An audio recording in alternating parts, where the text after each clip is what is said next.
Hello, my platoon, and welcome to another reaction.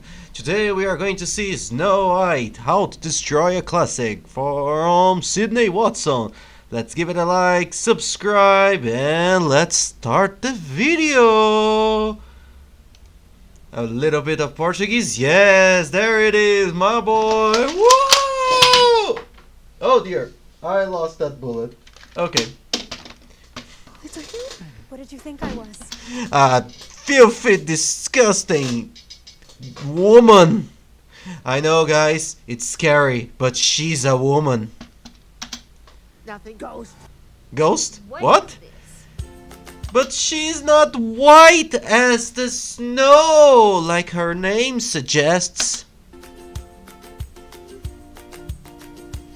Hi, my name is Sydney. Welcome back to hell. And as per usual... Hello, Sydney, and welcome back, my platoon, to my rigorous training. Before we launch in, today's video is sponsored by Raycon. And of course, by my company, Lions D Exchange. I've only got a few boxes for Red State, and also has his own YouTube channel because he helped a lot with me making this video, so go and check him out. I will link him in the description box. Okay, guys, do your thing. Go there. Go and watch. So go do that. Or I will shoot you. I'm not sure that I could have gotten this done if it weren't for him. Get you some friends to take pity on you and your weakened state. It's quite useful. Anyway, yeah, now that it's a lot useful because then you get help. Snow White remake is only a couple months away. The company has started blessing us with more and more trailers, showing us what we can expect from the film. And as you guys know at this point, because I've talked about it a lot in other videos, I am not going into this with the high expectations at all. And frankly... What do you mean? They totally did not change anything. Like Rachel Ziegler said herself, all Andrew scenes can be cut. This is Hollywood, baby. I'm not sure that anyone else is either. At this point, as most of you know, Disney has been fighting an uphill battle with this movie since day one. From the massive backlash towards the casting of Rachel Ziegler as Snow White, to their decision to include 7 magical... What the hell is this? Where are the other 7 dwarves? Why is there only one dwarf? This is not a dwarf, this is not a dwarf, this is not a dwarf, this is not a dwarf, this is not a dwarf, and this is a woman? But what about the 7 dwarfs? Come on, guys. And this is Red Riding Hood, Little Red Riding Hood. I know, guys, Snow White can wear a hood over her head. But it's funny to think about that. This is just Little Red Riding Hood. People instead of the 7 dwarves, to them then backtracking and replacing the magical people with horrific CGI abominations of the dwarves when they could have just cast little people in the first place. But Peter Dinklage said that would be a naughty thing to do. And lately, and I personally love this one, we've found out that Snow White's name is because she was born in the snow, not because of her skin color. First change from the original! Oh! I shot myself! I hate it here. But as the film's release date draws closer and closer, I wanted to weigh in on why I believe that this movie will be yet another catastrophic failure for the company. And What do you mean? Are you telling me that Mulan and The Little Mermaid wasn't a great success for the company? Actually, Mulan wasn't that bad. I despise the seagull. I don't like that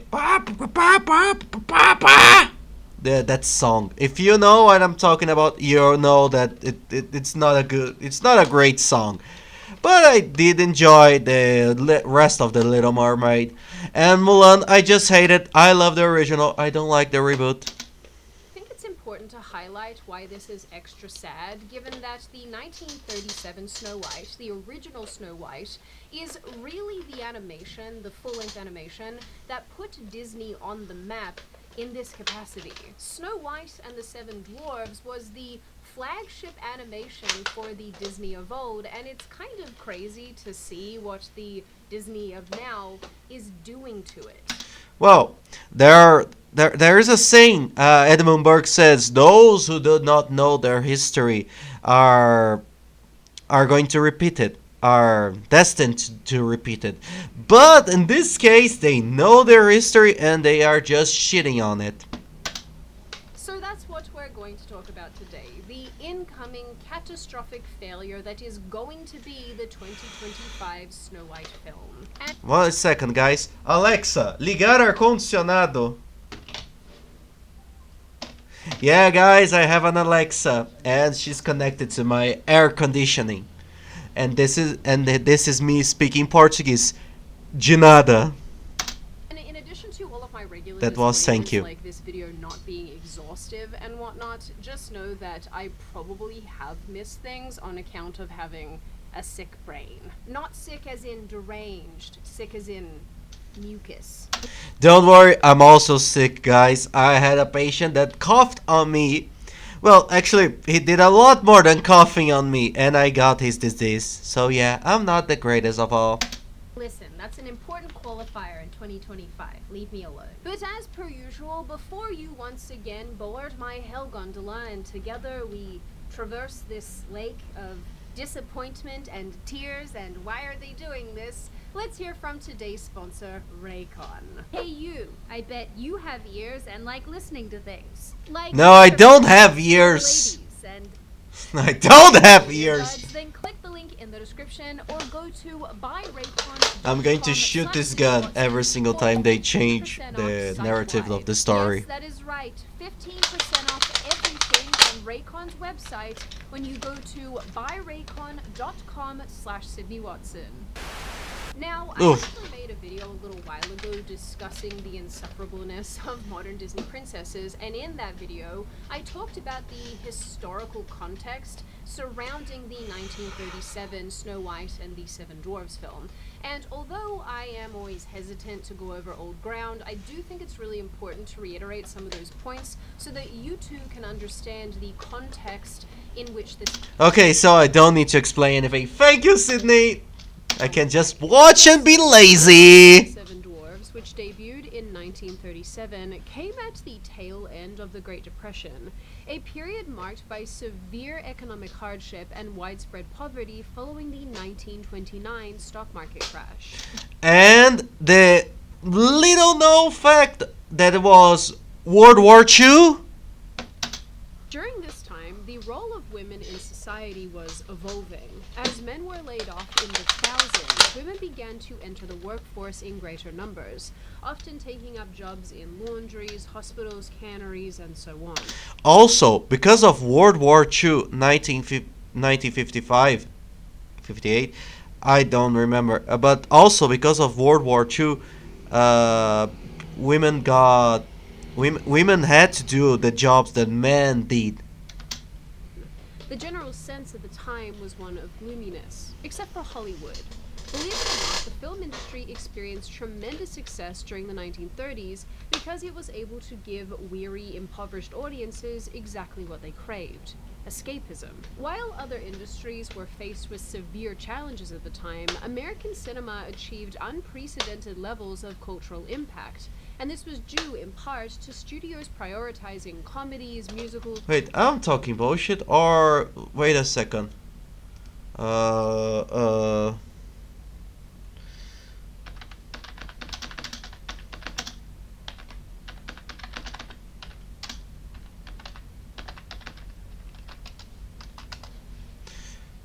Okay. Oh, it was 1938. Okay, so I was talking bullshit. Sorry about that, guys. But yeah, World War II was a great time to empower women because all types of women worked on the workforce. My great aunt actually, she used to make. Do you know the BAR machine gun? The American submachine gun, machine gun. I don't know the name in English, but she used to work in a factory making cartridges for that BAR. She had like a little cartridge in her living room, reminding her of those hard times. and storylines the celebrated triumph in the face of adversity. When Snow White and the Seven Dwarfs... But yeah, just correcting myself. Yeah, when the men couldn't work because of the crisis, women, both women, the man and the woman of the family, had to work. Finally made its debut, it was perfectly poised to provide more of this message. On the surface, it was a story that showed a young woman not only succeeding, but overcoming the evils around her. This was an inspiring message for 1930s America. I've seen other people mention that some of its success was due to the secondary characters, like the dwarves and the evil queen. Yo ho! When I was a little kid, I watched this part of the movie when they are singing at the mine so much that the VHS, the tape player, burned that part of the movie because I watched that part so much when I was a kid. I loved the dwarves. Who played their own very important roles for audiences. And this is something to broadly note about Disney in its golden era. It allowed for secondary characters to play pivotal and important roles, but more on that later. Yeah, everyone has their second character favorite moment, like the Lumiere from The Beauty and the Beast, Mushu from Mulan. Oh dear, I don't know the names of them in English. Sorry about that. The fish in the Little Mermaid. And the crab. The crab? Sebastian. It's Sebastian.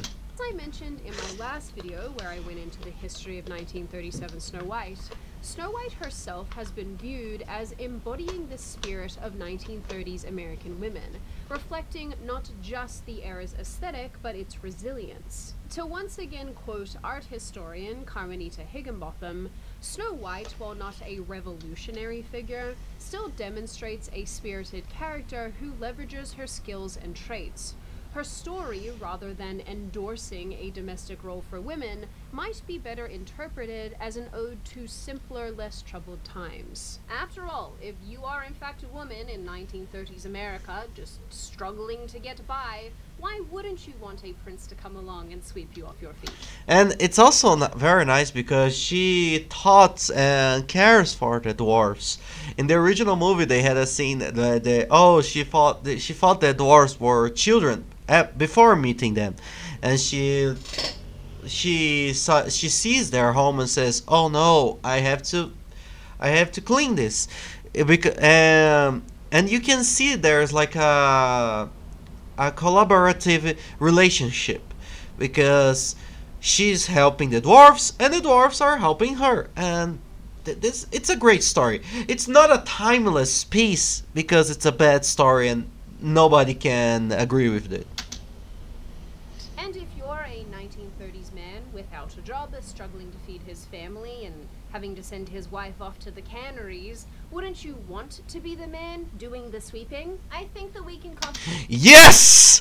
The prince was every man's dream. A powerful, a rich man that can wake up the princess after she ate the bad poison. Confidently say that yes, you would. The second important thing to note is what 1937 Snow White and the Seven Dwarfs meant to Walt Disney himself. During the 1930s, full-length animated films were virtually non-existent. Animations were only a few minutes in length and often played in theaters before the feature production. These animations for Walt Disney Productions were there you go, Steamboat Willie! Extremely popular, but Walt wanted to expand. For some time, he'd already been considering doing a feature-length animation, but finally settled on the Brothers Grimm fairy tale, Sneewitchin. I think that's how that's pronounced. Bless you, my dear. I'm not sure. Anyway, it means Snow White, and that became the basis for his film. Years earlier, he had been inspired by a 1916 hour-long silent film about the same story. It seems that, once his mind was made up, there was no shifting him from this idea. Walt Disney knew that his film would be an important project, despite those around him arguing otherwise. The project was viewed with such skepticism and negativity, it was even nicknamed Disney's Folly, as other Hollywood folk expected it to be a catastrophic failure. No, because animation, it's really expensive. It's extremely expensive, and making a full length film, it's something that it was unheard of back in the day. Nope, they were about 100 years too early for that judgment. Walt Disney was undeterred. In an effort to get his team on board, he reportedly spent 4 hours acting out the entire Snow White story. 2 cents a piece, which is This is really sweet actually, because because of this you can see that he cared a lot about this movie. It was a gamble. It was a gamble because if Snow White didn't succeed, the Walt Disney probably wouldn't exist. That's a crazy timeline if you think about it. a lot of money, the equivalent of at least $10 now, to have a nice dinner and to come back to the studio where he related by himself the whole Snow White story. He acted all the parts. He even indicated the songs. He had the characters. Everything in this Snow White picture was completely developed in his own mind. Then, with everyone's approval, he poured years of his life, almost $1.5 million, and the future of his company $1.5 million back in the day. That's so much money if we think about it. into what would later become a box office success. It's important to note that Walt Disney wanted to do more than just tell a story about a girl and an evil queen. He wanted to bring the world around that girl to life. The film was made at a time when animation required detailed frame-by-frame work, with every additional element taking days or sometimes weeks to animate. One of the greatest thing that Walt Disney created, he and his group, was like they could separate the frames with a bunch of transparent panels, so they could do the background and just animate the characters moving around. This is something simple today because we have digital components, but back in the day, that was unheard of. I think I have a picture I took many years ago in a Walt Disney explosion. I don't know how to say this in English. Attraction, and they were explaining this. If I find it, I will post on the Twitter. I will post on Twitter. Disney envisioned a film where every inch of the screen was full of life. From the foreground to the background, he ensured that frames were packed with movement. Walt Disney and his team ended up using several new techniques in Snow White and the Seven Dwarfs, such as larger animation cells to ensure all Yes. the details could be included, and using what is called multiplane camera, which gave the That's what I'm talking about, guys. That's something that is amazing that the Walt Disney Company created. Oh. illusion of 3 dimensions by placing several layers of drawing, one behind the other, and moving them separately. This was a definite game changer from the side-scrolling 2D animations to which audiences had grown accustomed. Although early viewers might not have recognized the technical intricacies behind the film's magic, Wait a second, guys. I'm going to change my mask because this is hurting me. Much better. Let's continue. they still would have noticed scenes like Snow White running terrified through the forest. Here, the branches seem Look how amazing this is. Back in the day, they needed to animate every single frame, every single branch, but now with this multi-layer thingamabob, they could just build the scenery and put Snow White behind them. That's amazing. to be grabbing at her, and the ominous eyes in the shadows were eventually shown to be those of benign forest creatures. The trees in this scene were not just static elements, but actively part of the storytelling. All of this to say, Walt Disney took a real chance on producing Snow White and the Seven Dwarfs, and it was a resounding success. And really, without her, without the prince, the dwarves, and the evil queen, Walt Disney wouldn't be what he is today, because Snow White defined Disney back in the day. productions might never have taken off like it did. Like I have pointed out in other videos, Disney films were a product of the time, and Snow White and the Seven Dwarfs was no exception. So the question then becomes, if this film was once so well received by audiences, then why is the modernized 2025 version of Snow White and the Seven Dwarfs destined to fail? Well, because they change mostly almost everything on the story.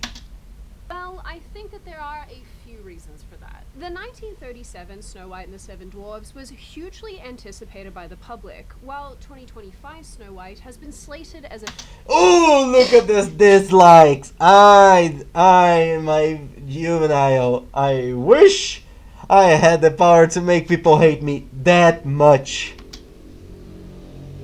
failure before it's even hit cinemas. Not to mention, it's been embroiled in controversy since day one. Disney had already primed audiences to be Oh, disappointed Mulan. with its live-action remakes, especially after so many had fallen flat for so many of the same reasons.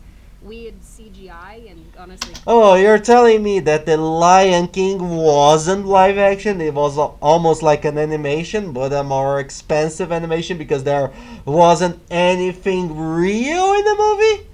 What? guys, that's putting it pretty mildly. Inappropriate casting choices, also putting it very mildly. Terrible writing and corporate feminist narratives have been accepted as the norm in most of these films. So when a Snow White remake looked like a serious reality, viewers were already anticipating more of the same. And our first real introduction to what the film was going to be came from leaked set photos of the lead actress in costume. But the biggest problem to me was that nobody liked the latest Disney live action productions, but at least the actors wasn't so insufferable. So they are not like Rachel Ziegler, because Rachel Ziegler, it's like the Brie Larson of the Disney princess. Nobody likes her, and every time she opens her mouth, the people liked her even less. A woman called Rachel Zegler, Yep. whose name I also sometimes say as Ziegler, and honestly, I might just alternate between the two, and I'm not sorry about It's it. Ziegler, We also got to see I think. images of the seven dwarves, who were not really even dwarves at all, but rather an assortment of what I can best describe as mental illness personified. No, come on. I like his clothes. I would wear this in in the pediatric sector of my hospital. The kids would love it. Not this thing. I don't like orange very much. And red. No, I did this doesn't match up. Sorry, dude. The bizarre thing here was that Disney's replacement of the Seven Dwarfs seemingly came about for no other reason than little person actor Peter Dinklage complaining about the use of dwarves in the film, calling it effing backwards. Oh really, Peter, please, no, really, just tell us more. Needless to say, Rachel Zegler's casting and no dwarves set the tone for what was to come, and it really set people's blood on fire. On the one hand, Disney was proud to have cast Yeah, they combined both things. They combine an actress that doesn't look anything like the animated movie, and it is insufferable. And they combine the lack of the dwarfs and combine them in a holy conglomerate. We are not even talking about the issue with Rachel Ziegler and Gal Gadot, the evil queen, that they were fighting because Gal Gadot was an instructor at IDF and she's Israeli, and Rachel Ziegler is pro-Palestine. But unlike Rachel Ziegler, Gal Gadot is a professional and looks normal in the eyes of the public. the actress as Snow White, while viewers were upset about the perceived race swap. After all, Snow White's name is literal and grounded in her appearance. She is originally described as a young woman with lips red as the rose, hair black as ebony, and skin white as snow. The 1937 Yeah, it's just like oh, we are going to make a Black Panther movie, but we are going to put a Chinese man at the role. No, it doesn't work. if a character needs to be erased to work, for example, I believe that the Little Mermaid doesn't need to be a redhead. I, I don't believe that it needs to be a redhead for the story to work, because the story can work with the actress they chose. But Snow White's a character that is in that is connected with her skin tone. Do you know what I'm saying, my troopers? Adaptations stayed true to this description, while the 2025 remake clearly would not be following suit. Because, navigating that for woke Disney would have been a minefield. You can almost hear the activists crying. Ah, You might I feel so sorry for that man, almost hear because the activists crying. this man, it's known internationally as the soy boy. But yeah, too bad, dude. Hope you're not getting too much hate. You might be wondering how Disney planned to get around this annoying little fact. Well, instead of adhering to Snow White's original appearance and ethnicity, Disney cast aside the skin white as snow component and replaced it with Snow White was born in the snow. No, I'm not joking. That's where they're going with this. To honor the day I was born, my father named me Snow White. You know, it could work. I was talking about this in a video that is going to be released, but by the time of this video, that's already out.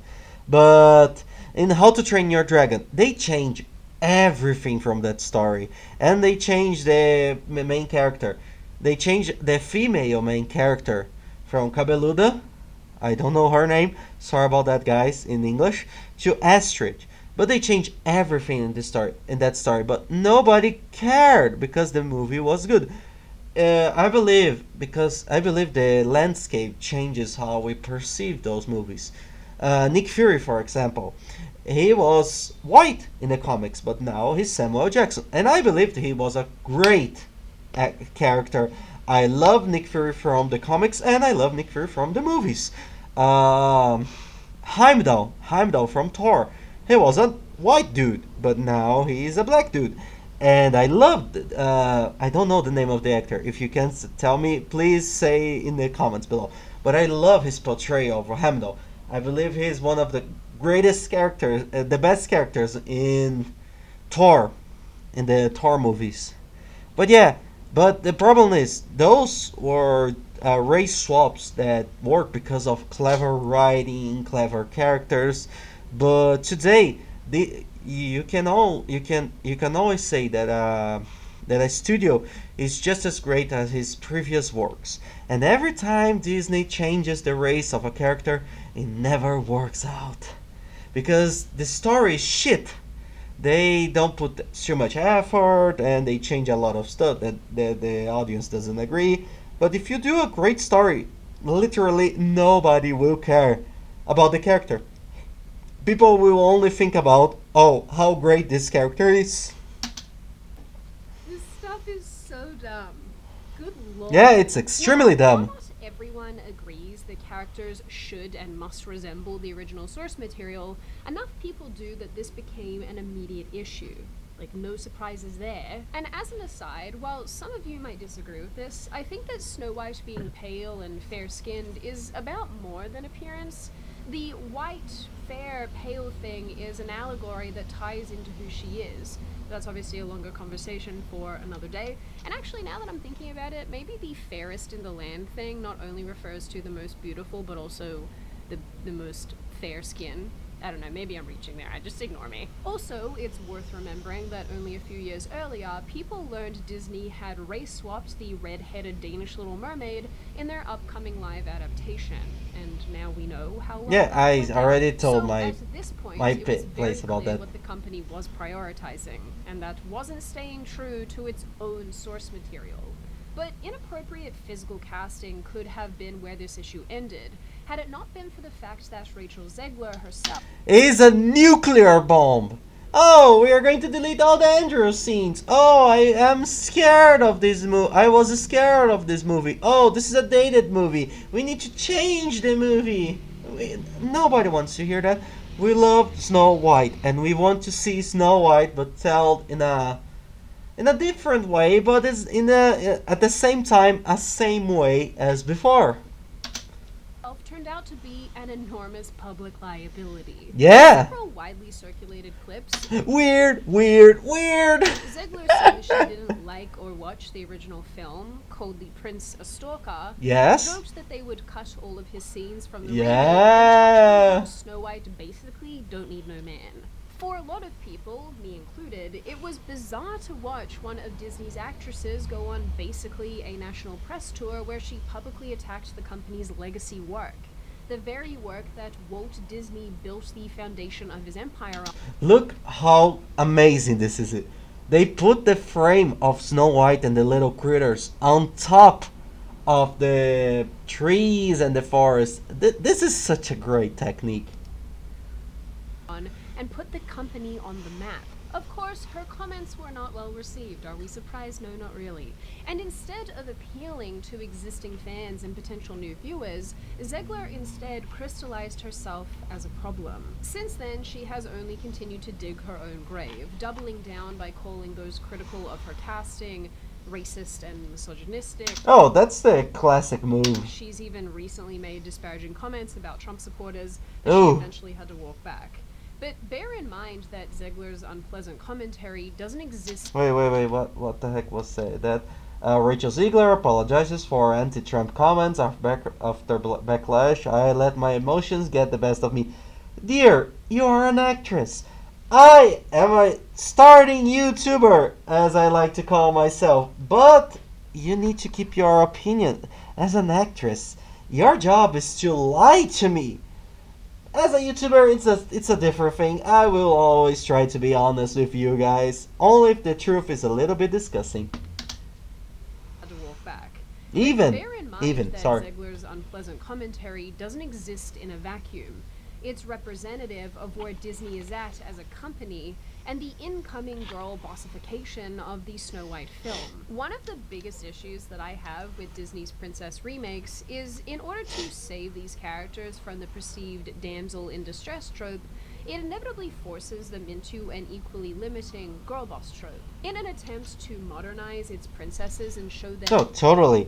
Mulan, I believe, was the greatest girl boss of Western media before everything else. No, actually today, the original Mulan, I think she's a girl boss true and true, but she's a smart girl boss. I remember when she used those weights to climb on the pole and she just threw them to Shang and was like, I did it, I got the arrow, bitch. Oh god, I need to censor that. Women, or no. Disney Screw effectively it. strips them down to one-dimensional characters void of meaningful struggles. Yeah, because every single character needs to be strong, independent, and stoic. They can't show any emotions. They are like just an action movie, an action man character from the 1960s. Come on, guys. We need Sylvester Stallone as a Disney princess. Personality, and even the romance arcs that played an important role in the original animated films. And we know this is coming down the pipeline based on Zegler's description of her role in the film, making it abundantly clear that the original Snow White animation is undesirable and telling us directly that there is no love story here. It's really No, not you about can't say love that. story at all, which is really, really wonderful. And whether or not she finds love along the way is anybody's guess until 2024. All of Andrew's scenes could get cut. Who knows? Something that This is Hollywood, baby! has always bothered me is how this new wave of films acts as if romance and love takes away from a female protagonist. It's like every female lead has to be cold and heartless for her to be tough. Ironically, that's the opposite of what Snow White is. It's her kindness and warmth that makes her endearing and allows her to triumph. Walt Disney and his team knew this. Modern Disney seemingly views this as an impairment. Is that the right word? Maybe disability? No, I believe the main problem is they think that a cool character, a strong character, must be like a 60s action man. The action actor man. in the 60s. They need to be cold-blooded and get their guns and like, oh yeah! Cripplement? Is that a word? Cripplement? It's Cripplement? cripplement? I And don't maybe know. This is an explanation I'm from for Brazil. why these corporate feminist princess films have a tendency to sideline secondary characters who, like I mentioned earlier, are actually central to the storyline. Because why would the girl boss princess need anyone else when she can do it all herself? In this case, it's even in the name. The original film was called Snow White and the Seven Dwarfs, because the dwarves are as key to the story as Snow White, maybe even more so in some cases. Yeah, they are extremely important for the story. The new film is simply called Snow White because, as we know, it's going to be all about her. Relegating the dwarves to the sidelines is a massive disservice to the original animation and the original narrative that Walt Disney was trying to tell. To quote a great observation that someone left as a comment on one of my videos, and I'm very sorry for not naming you directly, I tried to find it and I can't, so if this was you who said this, you're very smart, a lot smarter than me, congratulations, well done. Anyway, Snow White is treasured by these little men, who see her as beautiful on the outside as she is on the inside, and it is through them that we get to know who Snow White is. They also play a key role in saving her and helping her grow. An example of her goodness is demonstrated through how she treats Grumpy, for example. To begin, he doesn't like her. He's standoffish and he's even a bit rude. Snow White sees him as a man who needs love. In the scene where she bakes a pie, Snow White made this specifically for Grumpy, as a gesture of kindness. Over time, she wins him over, softening him and changing his overall demeanor. In the end, Grumpy is the first to lead the charge back to the house to rescue Snow. He is the first one chasing after the evil witch crone lady. Yeah, because that's a good story. The characters evolve throughout the movie, and the dwarves are an integral part of the story. This And commenter upon is Snow really White's smart. death, he is the only dwarf to place a bouquet of flowers on her hands. Guys, that made me a little bit emotional saying that. It's like my soul brain is giving me the feels. Oh my goodness. Snow White definitely made an impact on the grumpiest dwarf, and his life is forever changed because of her. But mark my words, absolutely none of this will make its way into this remake. And if it does, guys, I will be... No, I believe it will make on this remake, saying like, oh, Grumpy doesn't like women and he is wrong and we are going to make fun of him. Ha! God. unbelievably surprised, because modern Disney simply doesn't leave room for this sort of nuance. And it's ironically nuance that was able to be depicted in a very short animated film from almost 90 years ago. Cause Walt Disney knew what was up. Yeah, who would have thought that when you have love for the art, you can do a great job. Similarly to the dwarves, I'm extremely bothered by the idea that the prince in Snow White will be sidelined. What's not widely known is that Walt Disney originally wanted the prince to have a much, much larger role. The trouble was, at the time, animators at the studio didn't have all that much experience drawing lifelike people. They weren't confident in their ability to do him and other humans in the film justice, so they felt it necessary instead to roll him back. I don't know why, but this just makes me envision them drawing a bunch of Cronenberg people because they don't understand human form, and That's amazing. for some reason that's just hilarious to me. Anyway, originally, Walt Disney planned to have the prince captured by the evil queen, and then held in a dungeon, and then saved by the woodland creatures. He also hoped that the prince would play a much greater role in trying to save Snow White. Ultimately, their lack of... Look at that tiny little sword. That's not a sword, my man. Oh. Ah, this is a sword, my man. Ah. This is a sword that you are going to use to save your woman, your loved ones. experience with human subjects just didn't allow for this to happen, which ironically opened a huge door for modern Disney. While I'm largely of the opinion that most of these remakes are completely unnecessary, perhaps this is the one and only time where modern Disney had the chance to tell the full story that Walt Disney couldn't. They could have given this Prince of Imagine this. They make a movie where they tell the whole story that Walt Disney wrote. That would be such a cool idea. voice, a personality. They could have built on the ideas that Walt already had, but instead they did the exact opposite. Because in the world of girl bosses, princes are bumbling idiots, buffoons, and simply not of any use. Anyway, all of this to say that I hope you're seeing the pattern here. Doing the opposite of what Walt Disney would do, especially within his own company, often ends in disaster. This kind of rolls me around to Yeah. the last point that I want to make about this. Walt Disney understood the movie that he was making was for the times that he was in. One of the primary reasons remakes tend to suck is because you can remake the movie, but you can't remake the times. What I mean by that is that it's very challenging to take a film that was made for a specific audience during a specific period of time and remake it with the same story beats. No, I disagree. I disagree. You can remake a movie like All Quiet in the Western Front. I love the three versions of that movie. I really love them, and it's actually the same story. But All Quiet in the Western Front, it's always done with special care. They are it's not a true story. It's a piece of work that was made in a book after World War One, then made into a movie, then made into another movie in the 60s, 70s, and then make it into another movie in 2018. And it's a remake. It's a remake of a remake, and I believe it's a great. I love all the three of them.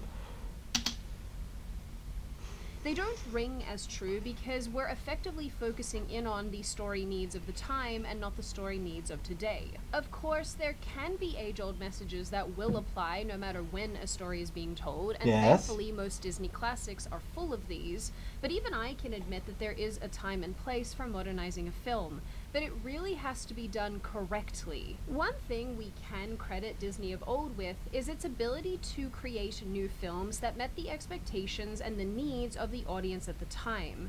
And as it progressed through the years, the company successfully hit on society's contemporary values.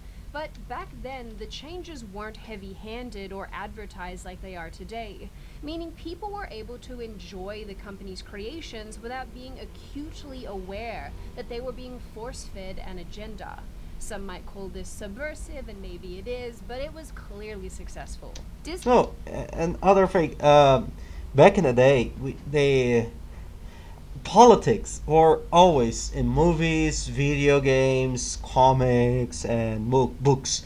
But the writers were smart enough to do that. If nobody liked any type of politics in their movies, All Quiet in the Western Front wouldn't exist. Metal Gear, that whole series wouldn't exist. But smart writers. Yes, a character can just be as smart as his writer. Disney's existing problem is that its attempts to modernize these films are all wrong. And the irony is that these new modern boss ladies aren't even speaking to today's audience either. Disney is making movies for its own echo chamber, effectively creating characters that speak to what the activists at the company and those in its viewership want. The funny part is, these modern Not actually, not even in their viewership, because if it was in their viewership, people would actually like those movies. But people don't watch those movies. Uh, the first live action reboots they did were success. They gave profits, but now they don't give too much profits or don't give profits at all because the viewers don't want what they are selling. girl boss movies can still get across the female empowerment message, but that requires creating characters with actual depth. Entertainment that features strong female characters isn't exactly rare. These ladies have been popping up for decades. There are even several great shows released recently, like Blue Eyed Samurai and Shogun, that feature Yeah, they are Blue Eye Samurai. It's an awesome For some show. of these female characters. The issue is that, in the modern era, most writers and showrunners, especially those employed by Disney, have lost the art of subtlety. When you push an agenda before a story, you get message first storytelling, which is hardly storytelling at all. This opens the door for writing that is too often plagued with self inserts, bizarre casting choices, and what South Park's Matt Stone and Trey Parker call and then storytelling, where things don't happen naturally but happen because the writer needs them to. It stops being a tale filled with characters you can relate to and plots that you're interested in, and just becomes flat out propaganda trying badly to disguise itself as a story, like a wolf trying to disguise itself as a sheep by writing sheep on its sides. So, Yeah, yeah, in totally. essence, Disney has two problems here. For one, it's trying to package up a story meant for a different time and sell it to a world that's moved on past that era, and doing so in a way that only speaks to a small group of people who align ideologically with whatever agenda Disney is trying to push. Yeah, because I believe if a person from today watches the original Snow White, they are probably going to enjoy that movie because they have universal ideas of care and being kind and loving other people, and it's a powerful message. But today's adaptations, they remove that completely. It's quite ironic because those timeless pieces of work are going to be remembered forever, but though their remakes are going to be forgotten or just become Ultimately, jokes. for me, it is really tragic to see Disney take yet another beloved film, and not just a beloved film, but their flagship film, the film that put them on the map, and give it the modern treatment, likely once again stripping it of what made it so magical to begin with. Of course, some of you might feel that I am making this video somewhat prematurely, given that the film hasn't even been released, and I am putting together an opinion based purely on what Rachel Zegler has said in interviews and these trailers and whatnot, but I think that Disney has demonstrated that it doesn't care about its original source material, and it's going to continue creating remakes that don't stand up to the originals in any way, shape, or form. So of course, I fully understand and reconcile that I can't pass judgment on this film until I have seen it, but in a way, I don't feel like I really have to know that it's going to end up in a place that most of us don't like. Yeah, because we can see what Disney is doing because of their previous work. The Little Mermaid, Mulan, Aladdin. They are works that were filled with controversies and people didn't enjoy them. And so to tell me that they are going to change, magically change, it's a fairy tale that Disney can't make. Disney has already shown us time and time again what it intends to do. And in the end, I am once again incredibly disappointed with the way that this film is likely going to turn out, and I'm even more disappointed knowing that Disney is tarnishing its own legacy. Now on that note, and before I open the floor to all of you, this is just a reminder, check out Raycon using the link in the description. When you use my link, you will get 15% off. Oh, great deals! 15% off everything on the website, so go check them out, and big thanks to Raycon for supporting the channel. Now open the floor to all of you. What do you all think? Are you somebody who believes that this remake is not going to be very good because Disney's already told us that it's not going to be good? Do you think that we should give it a chance and we're all kind of passing judgment way too soon? What do you make of the horrible CGI of the dwarves, or Rachel Ziegler's comments about everything relating to this film? Do you think it's good? Do you think it's bad? Are you going to see it? Are you excited to see it? And what do you generally make of this issue overall? As always, if you have made it this far in the video, congratulations. I always like having you along for the full ride. If you are new here and you are not subscribed, Well, guys, well, put in the comments what you think about it. I will probably not see it, only if a friend of mine really begs me to see it with them. But I'm probably not going to see it. But yeah, put in the comments what you think about this movie, and Captain out. Oh dear God, no, it's with this hand. Captain out. ready and you would like to see Whoop.